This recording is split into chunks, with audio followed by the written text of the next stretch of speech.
covered. I'm super excited. This is great. Yeah. I'm gonna tell them. Yeah, go tell them. Go for it. I'm gonna tell them. For the next 5 years, they are going to feed all of us every day. Shout out to the Rockefeller Foundation for helping us out with such a worthy cause. You guys don't have to chant my name. Thank you. You don't have to. We actually spent over $500,000 on this compound right here, not including any other schools, just here, and we're not done. That figure is going to cross over $1 million by the end of this year, just into developing this school and the community around it to, better the lives of the kids and the teachers. The structures we built will impact generations to come. And it's kind of funny because we built so much here that they actually named me the Chief of Development. Jimmy, when you say you do it, You didn't have to go this above and beyond, but thank you.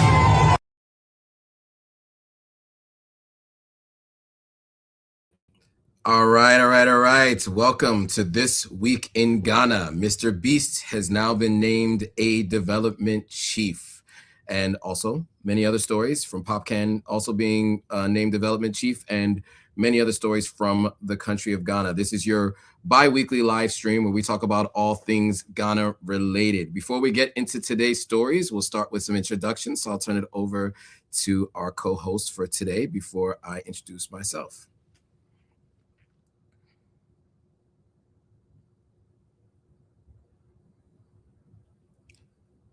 I think you muted yourself. I was on mute and then I unmuted and I guess I muted by mistake. My apologies. My name is Ivy Prosper and I am a producer and a YouTube creator, founder of my company, Prosper Creative Group. And I am looking forward to us diving into this conversation today. If you want to reach out to me, you can email me at info@ivyprosper.com. I do some consulting as well as documentary production, as well as speaking, MC, moderating panel events, panel discussions, and much, much more. You can follow me at Ivy Prosper on all social media platforms. All right, and I'm Joe Hitago, founder of Authentic African Media. We focus on helping people do one of three things, or two or three of the three things: visiting, moving, and investing on the continent of Africa. We also work to try to bridge the gap between those living on the continent and those living in the diaspora through news stories and through live streams such as this. So bi-weekly, we have these live streams where we talk about things happening in Ghana. And then we have other live streams we do on news around the continent, some news sometimes specific to Sierra Leone, just because I have dual citizenship there. And then we have other conversations with entrepreneurs and those who live in the diaspora, building and moving to the continent of Africa. So with that, we'll get into today's stories. So as you saw in that video, just this past week, American YouTuber and philanthropist MrBeast, also, well, his name is MrBeast online, but his real name is Jenny Donaldson, was reportedly installed with an honorary title of Chief of Development because of his significant investments in local infrastructure. His team undertook some extensive projects to revitalize an undisclosed community in Ghana. So he had demolished what he called he had some choice words for it, an older building, and rebuilt it from scratch with full furnishings. He also constructed a new classroom to accommodate roughly 250 students. He built and furnished two apartment bungalows for teachers to eliminate their long, costly commutes, drilled new borehole for clean water, added a washroom facility, and also built fully stocked kitchen. He also announced that this was in partnership with the Rockefeller Foundation, that he was going to be providing free school lunches until May of 2030. So he did disclose that he spent approximately $500,000 thus far, and another $500,000 at least will be spent by the end of this year. This is part of a larger mission where he has funded the construction or renovation of 10 schools globally, including locations in the US, Mexico, India, and Ecuador. And this is part of what he calls the 1 Billion Acts of Kindness campaign, which is part of his philanthropic efforts. So I do want to play a little bit more from that video where he does speak a little bit more about what he was doing and why he's there and what was going on. And then we'll have some more commentary on the other side. We don't need to film this. For over a decade now, this river is where the entire village gets their water from. And nearly 80% of their population, including kids, have parasitic worms in their intestines, which literally breaks my heart. That's why we drilled them a brand new well, not only for the school, but for the hundreds of people in the surrounding community. You know what that is? That's fresh water. The schools now have clean water to drink. We also built bathrooms so they no longer have to pee and poop in the woods. And we built sinks over here that gets water from their brand new well. And we even built a kitchen. We are going all out for this school. Come on in. This kitchen has everything they'll need to provide school lunches every day. I wanted to tell you guys, every single school day for the next 5 years, we're going to give all the students a free lunch. Wow. I'm short of words. I don't even know what to say. Pick a date anywhere on this calendar. 2030? May of 2030, we will give them free meals. You're gonna do that? Just like that? Just like that. It's covered. I'm super excited. All right. So there's been lots of reactions and responses to this particular story. You know, Ivy and I quickly caught up on this. We see some interesting responses. The people are juxtaposing I Show Speed's trip with MrBeast's trip. But Ivy, love to hear your thoughts on this particular story, what MrBeast is doing and the amount of money he spent, etc. Just on all that MrBeast did there in Ghana and being installed as development chief. Well, I think that it is a really good idea to help people in the community because there are communities that are desperately in need. And it's always good to see when people genuinely want to invest in communities. In this particular case, as you had said, he has this 1 billion acts of kindness that he's been doing, and he's been doing it in other countries, including his own country, the United States. So he's not specifically choosing to only do it in African countries, because sometimes people talk about people use the term the white savior complex, that people don't always like to see that it's always a white person that comes and is helping the community and feels like it looks bad. But I think that he genuinely wants to help communities around the world. I do think that there are ways in supporting communities and having sensitivities in how you're doing the things that you're doing, which he, as a young white man, doesn't always have the cultural sensitivity on how to say certain things. You know, like we know that Ghana's not perfect. A lot of countries have these challenges, developing nations. So I'm not saying that we should hide that there's these problematic issues where there's children who need to be in quality school facilities and all that kind of stuff. What I mean is there's choice of ways of phrasing things that can help, that can give people dignity or not give them dignity. And I think when he said they've built new bathrooms, new washrooms, he didn't need to say the line he said, so they don't have to pee and poop in the woods. I don't think that line was needed. That's my opinion. He could have just said, we've built them new toilets, new washrooms that they can use in the school. He didn't need to say, so they don't have to pee and poop in the woods.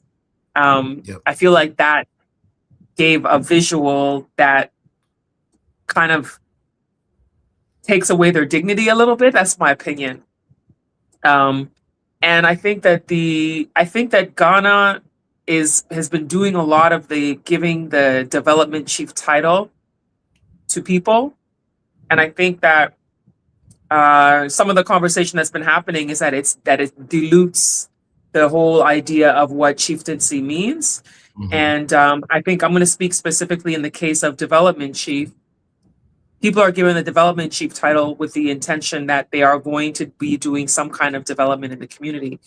And a lot of the times people are given these titles and then they don't even do anything in the community. They get the title and then they leave.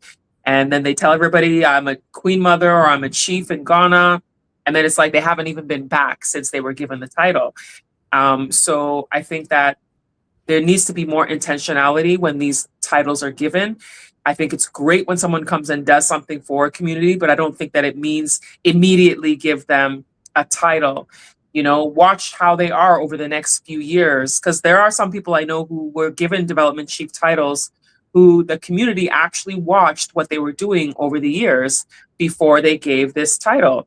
But when you're just throwing it at people because they've done something, you know, for the first time, they've done it in that community, I think you don't know what the long term is going to be. If this person is going to actually come back, are they only doing this one time? Is it just for optics?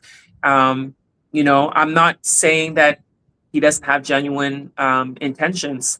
I'm just saying that with the title, I feel like communities need to hold that more and be more intentional about who they give the titles to, instead of just throwing them out. That's my opinion. Yeah, and I think I agree with you 100%. I think there's a conversation, as you mentioned, about it even diluting those who have it by family lineage, right?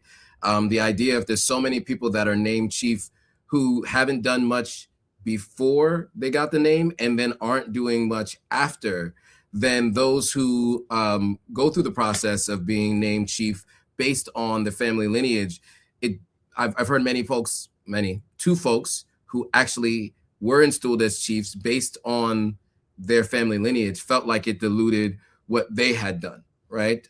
Because at the time that they were, you know, planning to announce that, you know, they have family lineage and they've become chief, they also found that there were other folks having those same announcements, people who don't have the same kind of ties to Ghana. So really good point. And then to your point about how he communicates the issues, there was this other video that I meant to play earlier, and I think it might help give some context to what you just described.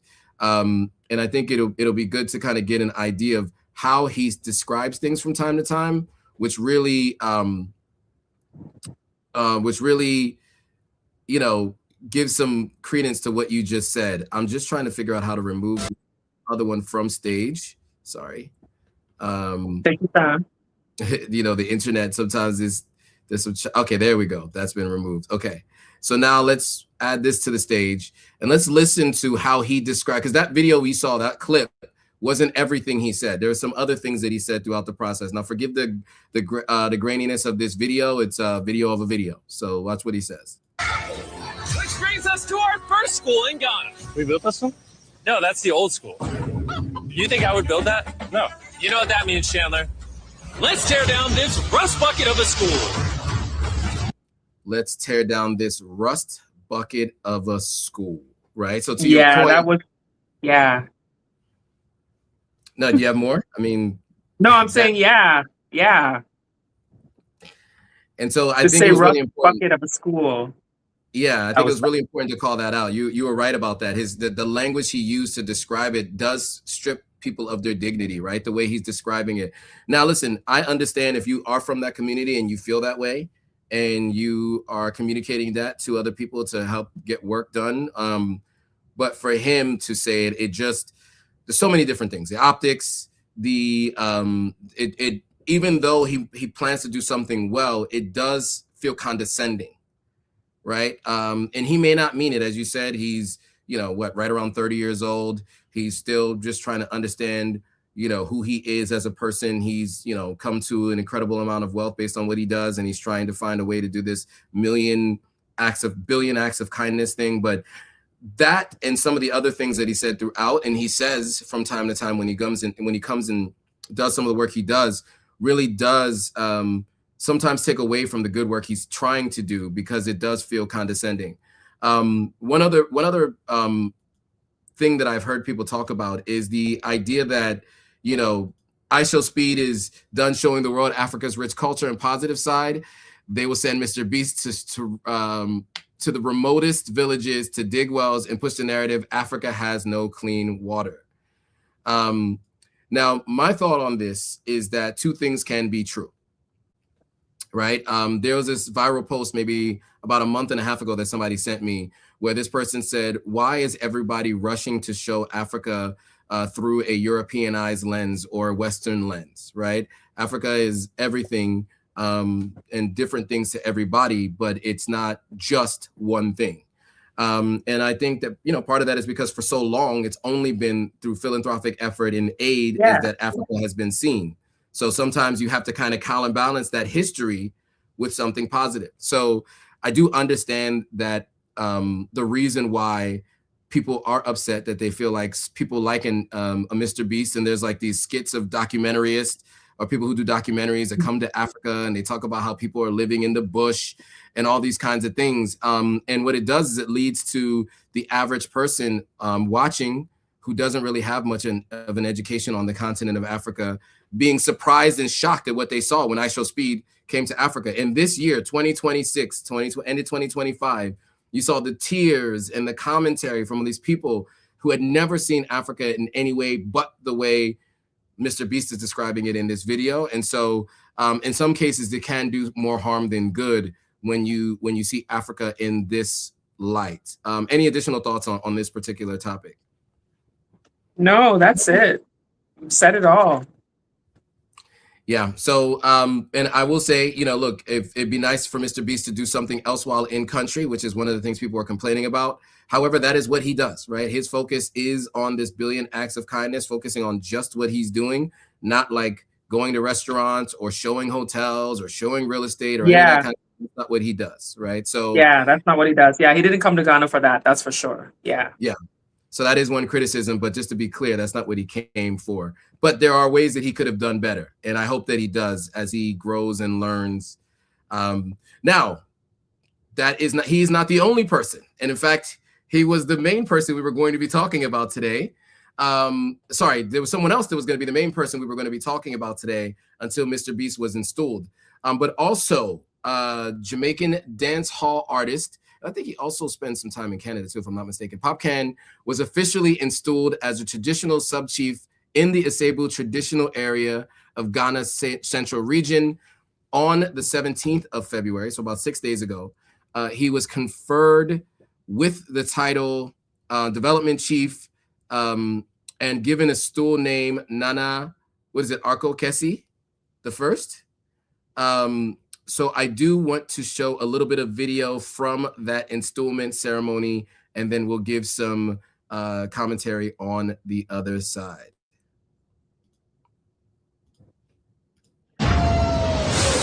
Sorry.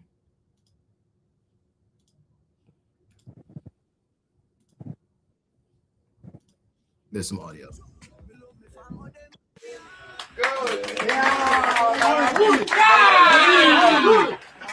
Unruly.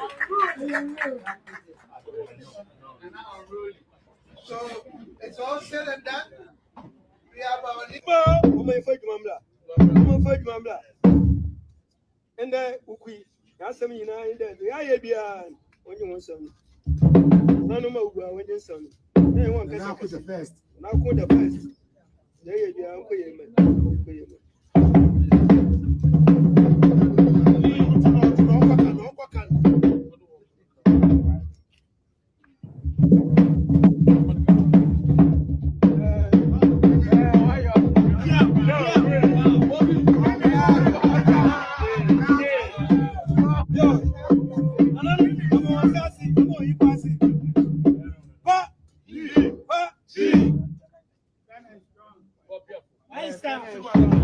All right, so you know, the Asebu region is one of those regions that I think has been a point of contention throughout the years with the discussion of giving out land to diasporans. I know you've spoken about that program some years back. I've spoken about it from time to time. We've known people who've developed there. I've gone up there and interviewed someone who's recently built their own house, and they've been helping other people build there.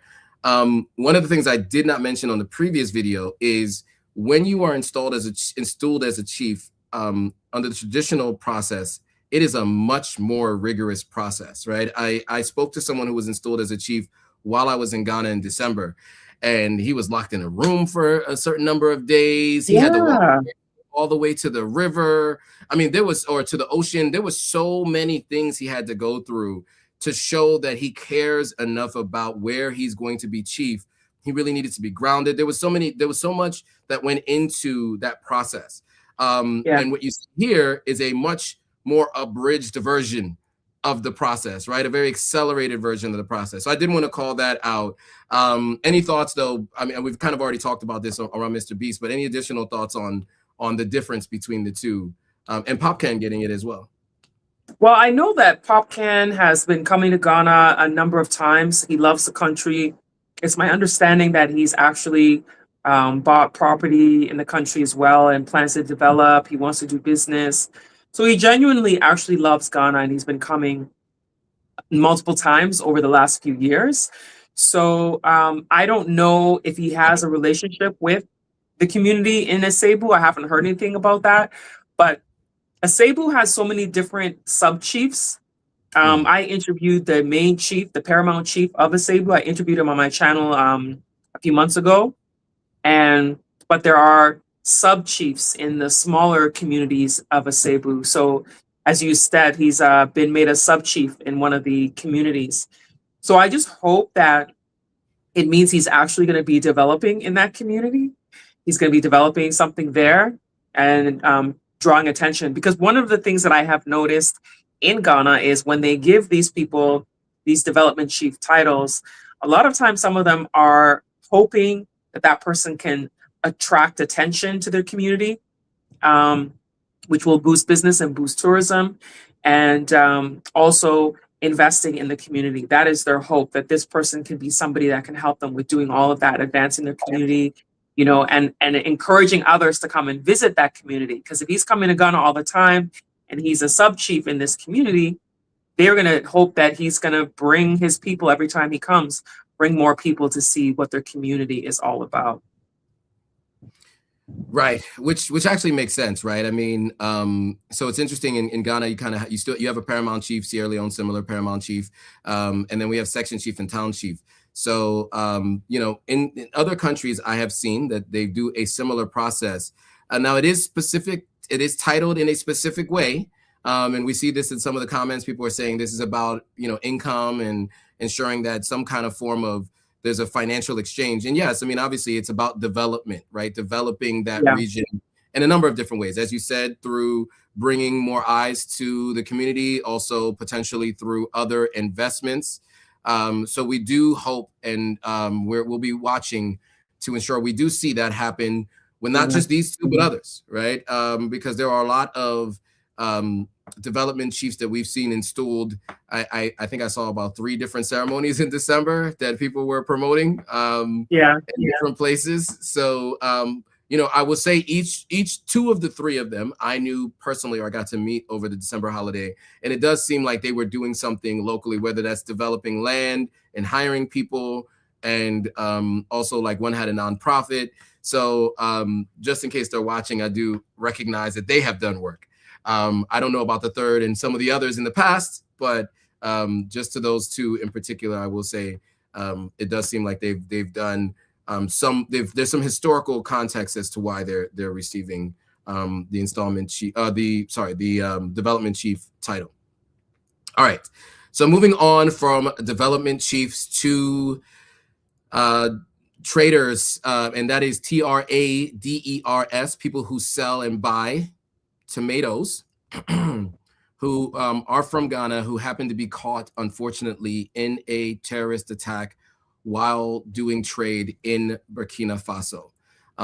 You know, there are some differences in numbers and stories. So, you know, this number that is explained here, we've heard different numbers, different people reporting on the same thing, but we do know that there were some people who experienced loss of life and other people who experienced major injuries. So we'll play this video and we will have some commentary on the other side.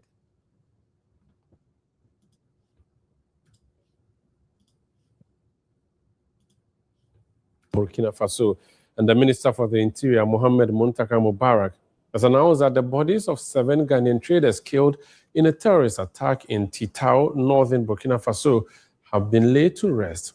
He says government has intensified efforts to evacuate the surviving victims. The victims were part of a group of 18 Ghanaian tomato traders and truck drivers who were caught in the deadly attack last Saturday.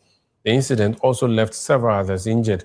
According to the Minister for the Interior, 3 men sustained injuries, while 1 woman remains in critical condition. He spoke to Channel 1 News, and he said that the bodies of the deceased were burnt beyond recognition and had begun decomposing, forcing authorities there to proceed with the burial arrangements. All right, and then just really quickly, there's a quick video of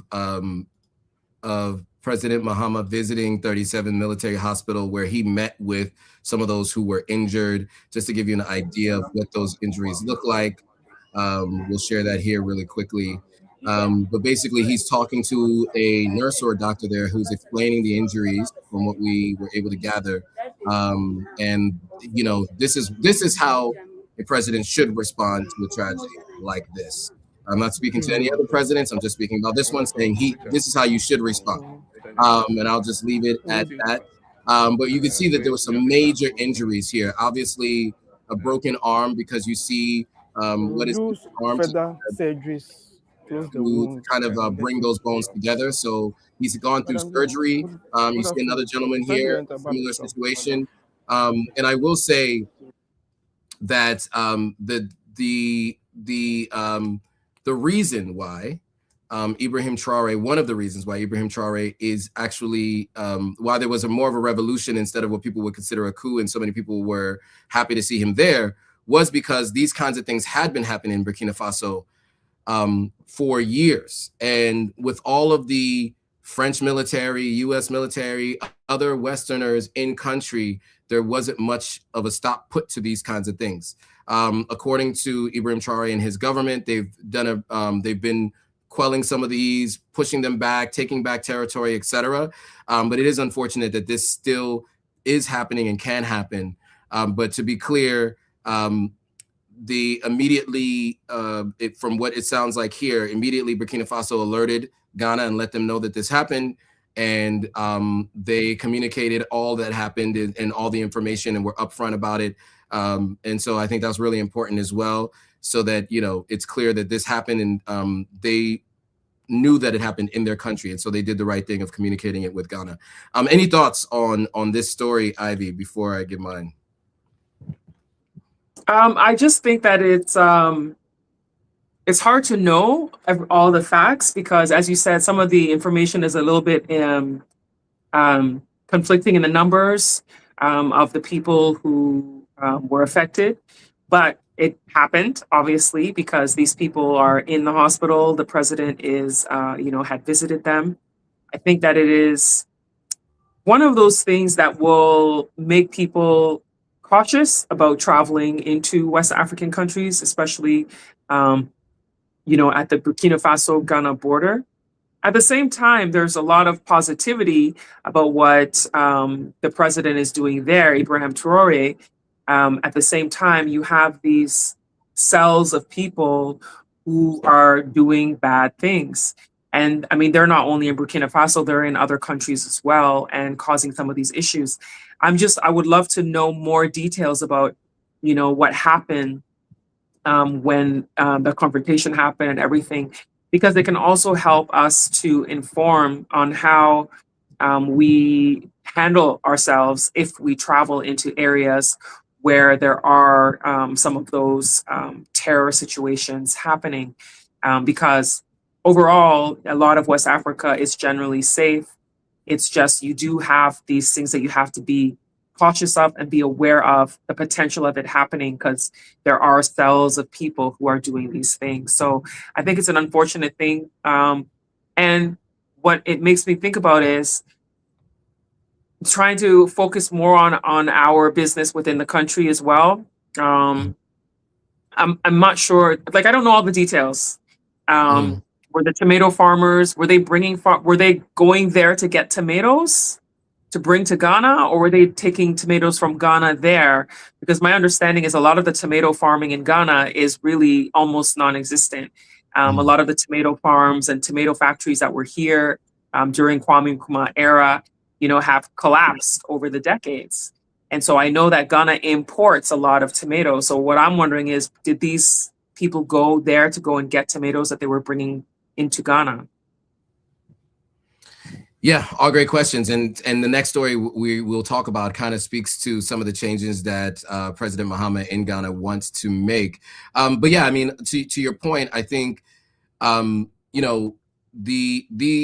Burkina Faso is a pretty big country. And so, you know, many people have gone. I think it was like 700 people 2 months ago, and there's a bunch going back in March, right? These are diasporans who are going for the residency program and, you know, with the hope for a pathway to citizenship. And obviously their trip went off without any issues. There was no need for them to be scared, etc. Right? Just like in the United States, you have kind of a mass unaliving every single week in the US, but most people move around the US not even thinking about it, because many times it happens in isolated areas in the country. So, you know, I do want to make sure we mention that. I think when it comes to Africa, right, a lot of times African countries get put on this red zone list, yellow zone, orange zone, you should not visit, because there is 1 or 2 attacks or something to that nature happening. But United States is never put on that zone. They're never in an orange zone, red zone, etc. But I mean, just Google the number of unalivings, mass unalivings that have happened so far this year. You will be shocked by the number. We're so numb to it living in the United States, or when you come to the United States, you may not know, but there is a lot, and in many different states too. It's not just in one isolated area. So I do want to call that out just as a frame of reference, right? So when we're thinking about Burkina Faso and we're thinking about the fact that this did happen in a remote region, and it's not something that regularly happens in, like, for instance, the capital city, right? That's not something that actually ever happens. And from what I understand, it also happened while Ibrahim Traore was out of the country, which it seems to me like that's why they did this attack. But I don't know for sure. I'm just speculating. But he was out of the country when this attack happened. So, you know, we'll follow the story and keep you guys posted on, you know, as more details come out. But, you know, it is just one of those things that it's unfortunate that it did happen. And we hope that this, you know, these kinds of things don't happen in the future. Now, to your point about, you know, domestic production, and not just production of raw materials and raw goods, but also refining of it and then selling it externally and consuming refined versions of it. President Mahama announced plans to massively increase local processing of tree crops in Ghana. The goal is to stop exporting raw cashew, shea, and rubber, and so instead add value locally. So officials say that the move will create jobs, boost industry, and keep more profit inside the country from raw materials to finished projects or products, a major step towards industrial transformation. And I always give that anecdotal insight when I go to now it's called Accra Airport, right? When I go to the Accra Airport, it always surprises me to walk into a shop and you see something that says Swiss chocolate, and it's whatever, $4 for the Swiss chocolate. Switzerland does not make chocolate. They do not dig chocolate out of their ground. They do not grow cacao. It is coming from Africa, many times from Ghana, and it is refined in Switzerland and sold back to people on the continent for much higher prices. So that is the goal of this moving forward. I will play this video. I guess I didn't even play the video yet. So there's some thoughts there. I'll play the video and then give some, and then I'll turn it over to Ivy for some commentary on the other side.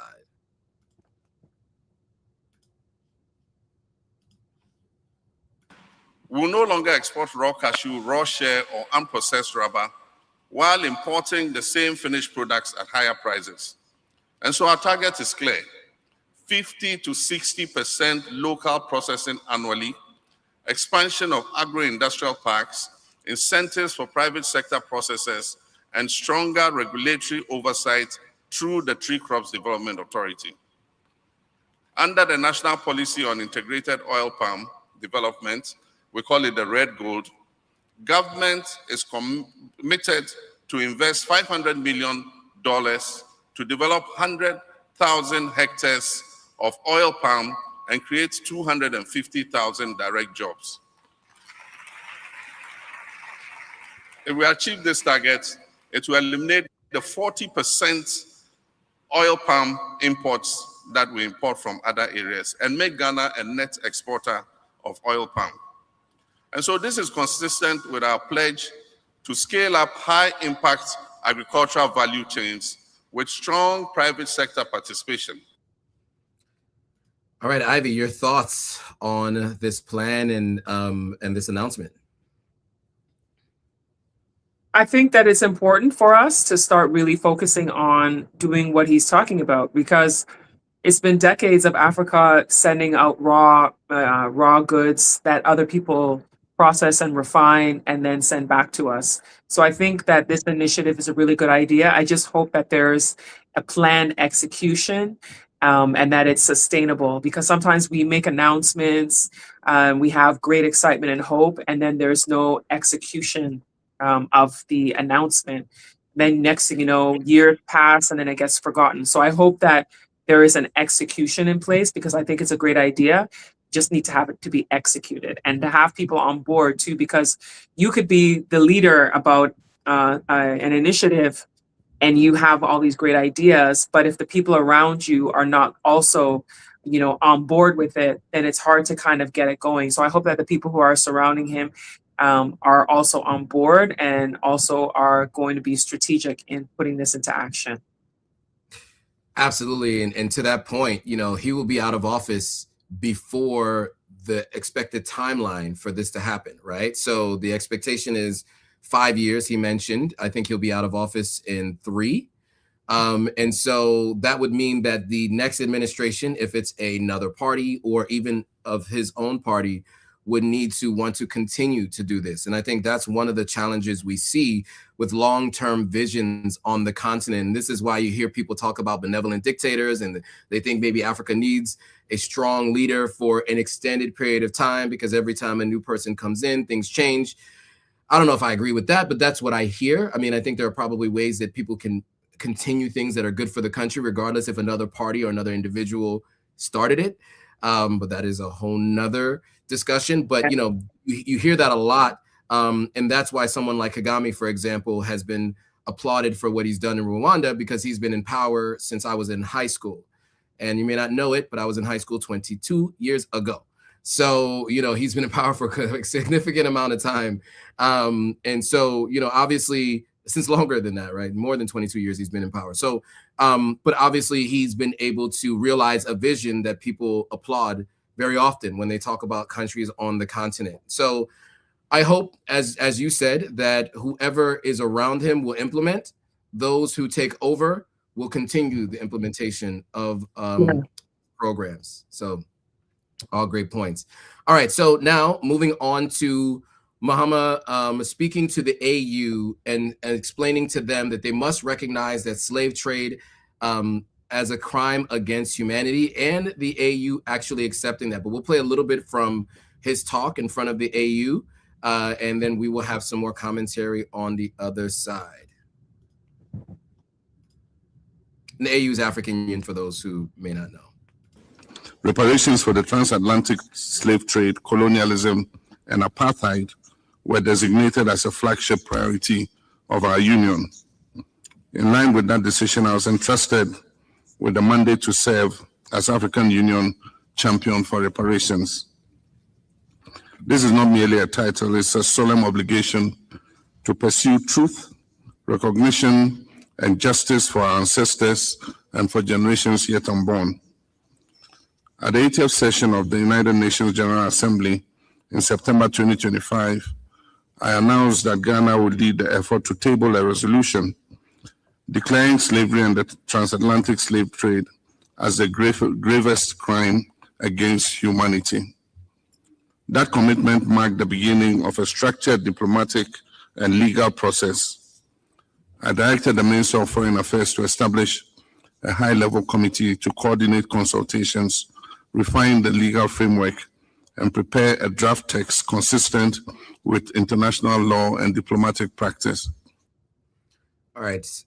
Your thoughts, Ivy, on this declaration as the most, the gravest of crimes against humanity. Yeah, your thoughts. I think it's a good idea, because I think that it's the only way to get people to really recognize the true ramifications of the transatlantic slave trade. A lot of people, a lot of non-Black people don't really understand. And I feel like if this is, the AU has accepted this as we're honoring this as it is. We're recognizing it as the biggest crime against humanity. Now the next step is for them to get the world to also recognize this, because I think they want to go to the UN to get this officially recognized as well. So right now it's the African Union recognizing it, and that's the first step. But I think it's very important because the things that happened during that period are what shaped a lot of ways that institutional racism, the way that Black people are treated around the world. You see that they're looked at as they're treated as subhuman in many instances. You see it sometimes with law enforcement and excuse me, different situations. And then systematically, the way that the system, especially when you look at the US, for example, when you look at Jim Crow laws, you look at redlining, different things that happen, and it was all because they looked at Black people as being beneath them, as being subhuman. And when you recognize that a lot of this stems from things that happened during the slave trade, then that's the first step of making sure that people recognize it. So I think that it's a good idea that he has brought this up, and that the African Union is in agreement with it. I think it's a really great idea. Absolutely, yeah, and he did say he's working on the legal frameworks, which to me sounds like that's the next stage to be able to take it to the United Nations in order for it to be recognized as such. And to your point, yeah, I mean, there have been other mass unalivings in history that have been recognized as such.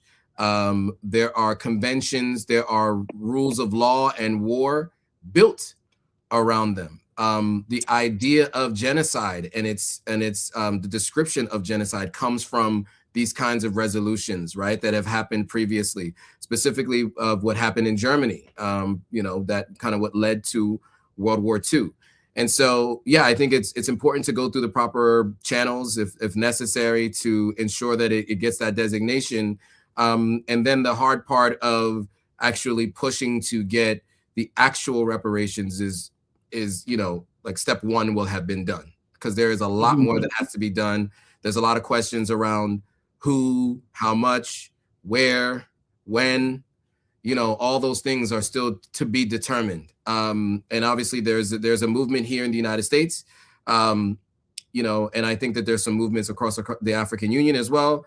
And so, and I've heard it mentioned also in the Caribbean as well.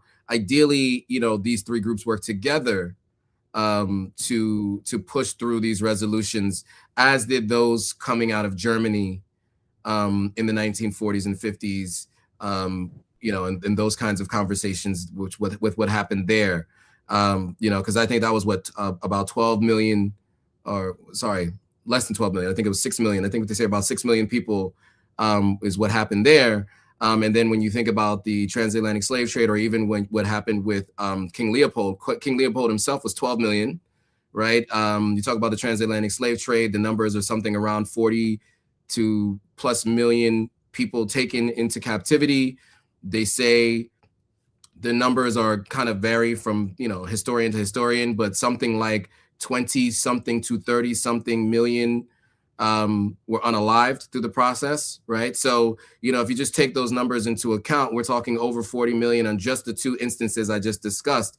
And so if you look at 40 million here and you look at 6 million elsewhere, there probably should be a designation for this group, right? So just looking purely at the numbers and processes that have to be gone through, I think it just makes sense.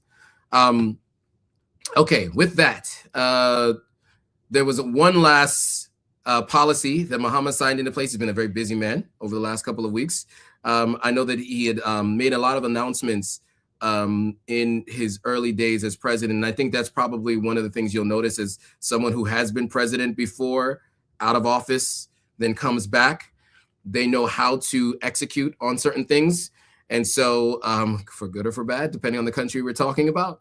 But in this case, in Ghana, Muhammad was out for 8 years, came back, and immediately had policies that he had mentioned immediately after starting. And now what you're seeing is that these policies are going into effect, or being signed into these bills are being signed into law, right? So there's a 24-hour economy authority bill that is being signed into law. So I will we'll play this video from President Mahama to explain what that means, and we will have some commentary on the other side.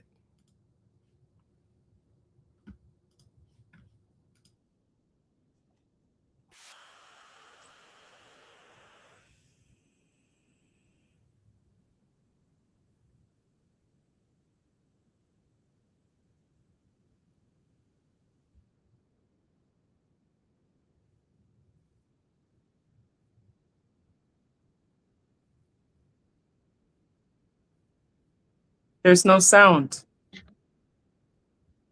Oh, you guys can't hear it. Sorry, guys. You're not hearing it as well, Ivy?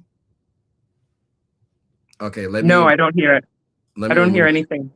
Let me remove it and add it back. This happens sometimes. It's very strange, but it happens. Let me see. Okay, let's try this again. If not, then we'll just speak to it. Let me just see if it works. Let me just. Sorry for those who didn't hear. Is the sound working now?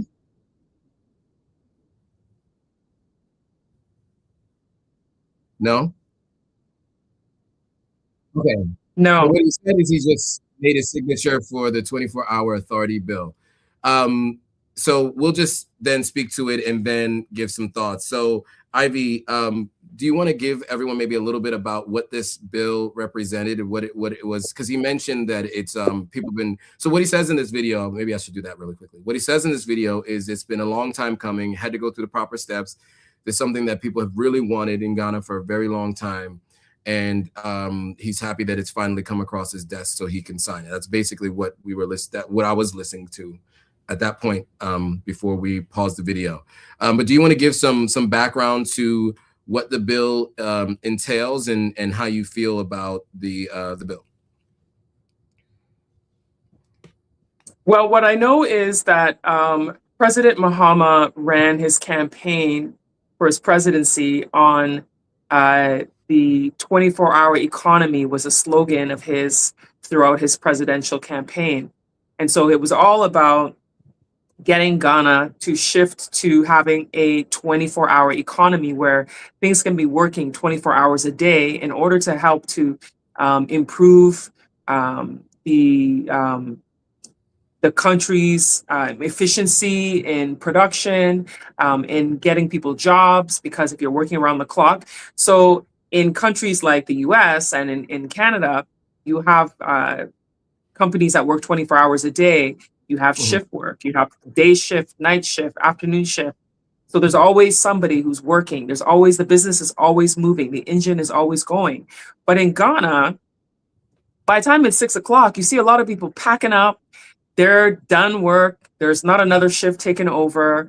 And pretty much a lot of things will stop when the sun is setting. And the things that will continue are things like restaurants, bars, nightclubs, that kind of stuff.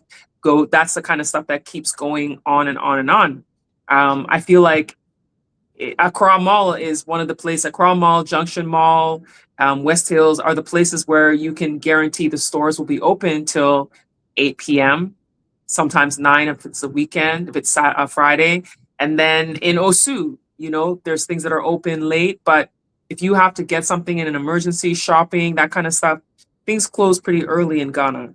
So with the 24-hour economy bill, he's finally implementing into law a framework, a structure where people can start doing this with their companies. So I think it's a good idea that's finally happening. I didn't realize that he needed to sign a bill, to be quite honest. I thought that when he was running his campaign on this 24-hour economy, that once he was in, that they should, immediately start implementing things. But I guess it makes sense on a governmental level to have a bill that you sign into law so that you can somehow enforce people being able to lay down the groundwork for what they need to do to get it done. So for instance, right now with the roads, I feel like the roads that they're fixing could be done so much faster if they have large groups of people employed working 24 hours a day. You've got someone working you can get from 7 a.m. to 3 p.m. Then someone comes in 3 p.m. to 11 p.m. and then 11 p.m. to 7 a.m. And then you always have people around the clock so it gets done faster. So hopefully him signing this bill, that things are going to actually start moving forward now. Absolutely. Yeah. And I think it's because, you know, with executive order, the next executive can always write it out of law, right? So I think if you go through the parliamentary process and you have a bill that goes through the process and he signs it, it's now in law no matter who's in office. So I presume that's why he went through that process.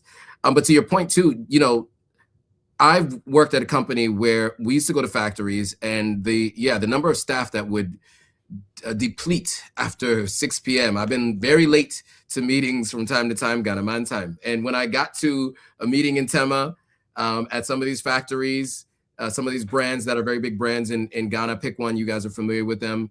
I would notice that, you know, it's like empty. There are still some people working. It's not as if it's empty, but like it wasn't like what you would expect to see at other countries where their factories are running, you know, 24 hours a day around the clock. Obviously, there's going to be maybe a few less staff at night. But if you think about how much more productivity you can get out of businesses, how many more people you can put to work, right? It's huge. I mean, warehouses in particular, there's a lot of stuff stored in warehouses. A lot of the critters who get into foods, etc., are nocturnal creatures. If you have people working 24 hours a day, you do not have issues at warehouses where things get eaten into. And I can only tell you that from personal experience because we had items in stock at a warehouse, and we did see that rodents had gotten to it. And that's because those warehouses were pretty much empty, right? And it was just, they were free to roam, right? Yeah. And so, you know, we'd had to throw out large quantities of food, you know, that was supposed to be delivered to people because we had that issue. And that was because people were only working to a certain time. And maybe you had one security person just making sure somebody didn't come in and steal anything, but there wasn't actually production happening at all hours of the day and night. So I don't see any negatives. To me, it seems like a very positive bill that really, and a law that really ensures that businesses are more productive, more people get a chance to work. And then, of course, less people would have to do overtime work if they don't want to, right? You can have a night shift, as you mentioned, of people working in the evenings versus those working throughout the day.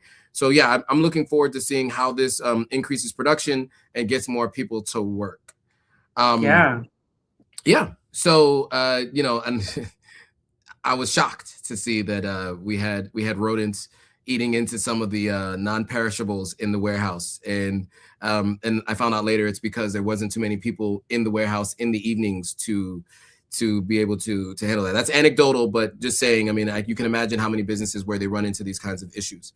Okay, that is all we have time for today.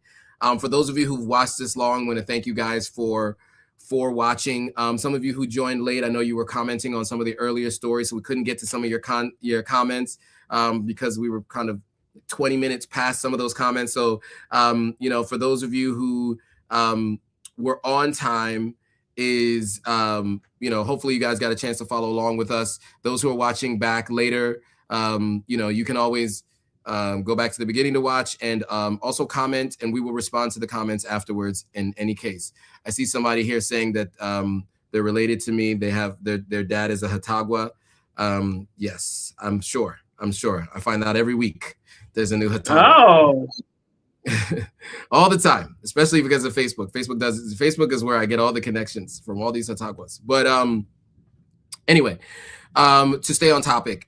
So first of all, thank you guys for watching this far. If you haven't already, make sure you subscribe to both channels and follow Ivy on everything. Follow Authentic African on every platform. Ivy Prosper is her handle. It's right there on the screen. Mine is also on the screen. Authentic African in some way, shape, or form. You guys would know the logo by now. So subscribe. If you haven't already, hit that thumbs up so the algorithms can see that you guys like this content. Share this with anybody you know who's planning to come to Ghana, who's interested in Ghana. We do the news about the continent, and in this case, specifically about Ghana, because so many people are interested in coming here. You should know what's happening in the country you plan to move, visit, potentially invest. So share this with those folks who weren't able to join, who may be interested in any of those things. And of course, if you haven't already, oh, I said that, like, comment, subscribe. When you hit that notification bell on the subscribe, hit all so you're notified every time a new video comes out. Any final words before we go, Ivy? No, just thank you everybody for watching today. Don't forget to, as he said, like, share, subscribe, and support. You can support the channel. You can support my channel. I usually have links in my description. I'll pin it at the top of comments once we finish this, where you can support through PayPal, through Zelle, or through buying my book. And then with Joe's page, you can also support him. He has merchandise that is links to his video. You can get some of his authentic African merchandise, support his channel as well. That's all I have to say for today. That's it. All right. Thanks, Ivy. Thank you all for watching. We'll see you guys all in 2 weeks on this particular This Week in Ghana. Bye, guys. Bye.